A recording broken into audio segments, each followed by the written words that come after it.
오늘 이 새벽 우리에게 주시는 말씀입니다. 사무엘상 8장 10절에서 22절 말씀입니다. 사무엘상 8장 10절에서 22절 말씀을 한 절 한 절 교독하겠습니다. 사무엘이 왕을 요구한 백성에게 여호와의 모든 말씀을 말하여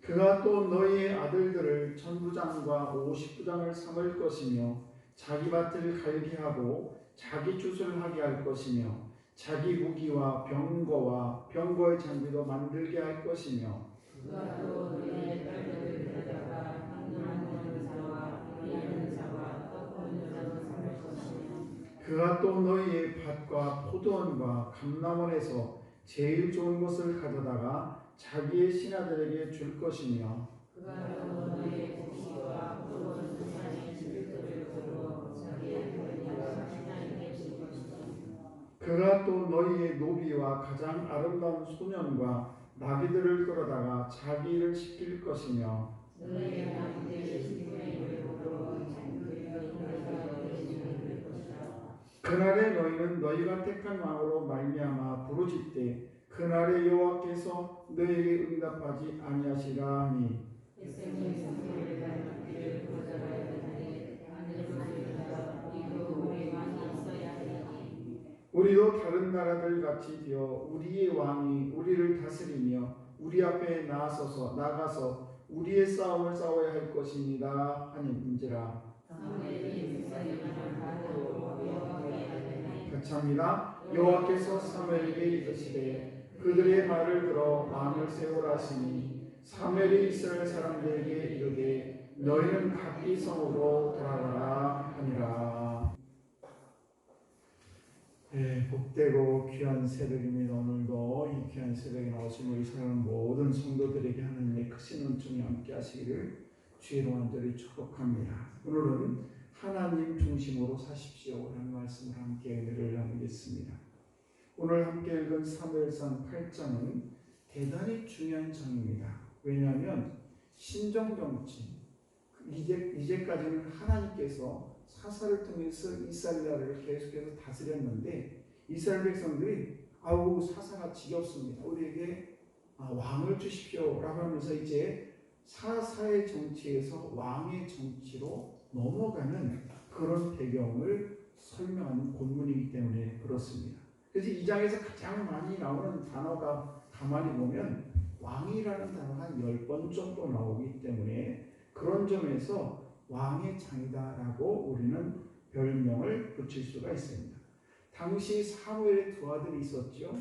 요엘과 아비야. 그런데 이 사무엘의 뒤를 이어서 사사로 이제 삶을 살게 되는데 요엘과 아비야, 사무엘의 두 아들이 뇌물을 먹고 잘못된 판결을 하게 됩니다. 그러니까 이스라엘 백성들이 아주 더 거부감을 느끼게 되죠. 그러면서 이스라엘 백성들은 이렇게 얘기합니다. 이제 사사 제도가 지겹다. 우리에게 왕을 주십시오. 이렇게 얘기를 하게 됩니다. 그래서 모든 장로들이 사무엘을 찾아와 가지고 우리에게 왕을 주세요라고 하면서 요구했을 때에 사무엘은 그들과 싸우지 아니하고 하나님께 기도하게 되지요.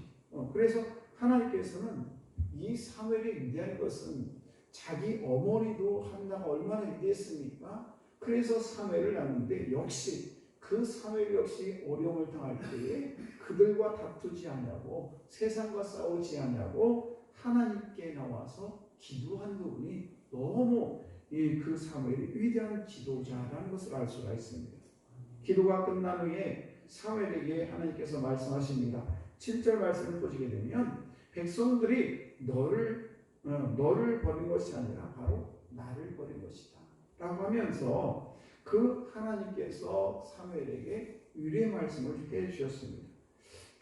그러면서 사무엘에게 7절에 그들에게 이 말을 들려줘라 그러면서 왕을 세워달라는 그들의 말을 들어주되 그들이 왕의 제도가 얼마나 심각한지를 알려줘라 하는 것이 바로 오늘 11절에서 18절에 있는 말씀이에요. 그래서 이 단어에서 가장 많이 나오는 그런 단어가 뭐냐 바로 자기입니다. 자기라는 말인데 12절을 보시게 되면은 그가 또 너희의 아들들을 1000부장과 50부장을 삼을 것이며 자기 밭을 갈게 하고 자기 추수를 하게 할 것이며 자기 무기와 병거의 장비도 만들게 할 것이며 그러면서 14절 16절 쭉 읽어보게 되면 거기에 자기라는 말이 참 많이 나와요. 이 전체 요점은 뭐냐? 왕은 자기 중심으로 나라를 다스릴 것이다. 너희들을 중심으로 이 나라를 다스리는 것이 아니라 하나님께서는 너희들을 중심으로 하지 않았느냐. 그런데 왕이 세워지게 되면 왕은 자기 위주로 너희들을 다스릴 것이다. 그러면서 너희들의 자녀들, 너희들의 딸들 다 데려다가 자기를 위해서 일을 시킬 것인데 그래도 너희들 좋겠느냐라고 얘기를 하게 됩니다. 그런데 뭐라 합니까? 19절에 뭐라고 기록하고 있냐면 백성이 사무엘의 말 듣기를 거절하여 이르되 아니로소이다. 우리도 우리 왕이 있어야 하리니.